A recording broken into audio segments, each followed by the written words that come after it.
ලස්සන හැන්දෑවක කන්තලේ වැවේ අසිරිය විඳින්නට අවස්ථාවක් අපිටත් හම්බ වුණා.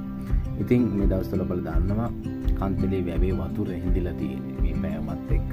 එතකොට මේ කන්තලේ වැවේ මැද කොටසට අපිට ගියන් පස්සේ සමහර ස්ථාන තියෙනවා මෙතෙක්ට ආවේ කොහොමද නැත්නම් මෙතනින් පිට වෙන්නේ කොහොමද කියලා හොයාගන්න බැරි ස්ථාන.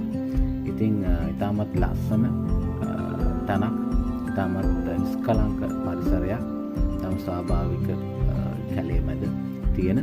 ඉතින් මේකෙදී අපිට දැක ගන්නට හම්බුණා ස්වාභාවික උල්පත් වලින් සාධන ලද නාන ස්වාභාවික තටාකයක්.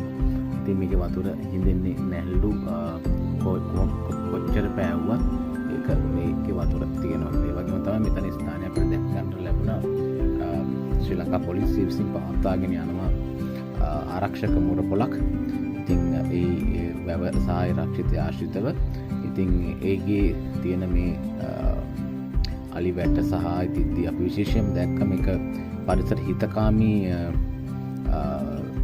තැනක් වගේ මෙතන වතුර භාවිතා කිරීම සඳහා එතනම තියෙන උල්පත් වලින් භාවිතා කරනවා. එතන ඒ වගේම තමයි ඔබට පේනවා වගා කරලා තියෙනවා. ඒ තැන් වලින් ආහාර ලබා ගන්නවා. මුංචි ස්වාභාවික විදිහටම ඔවුන් අවශ්‍ය කරන නිවාස සාදාගෙන තියෙනවා.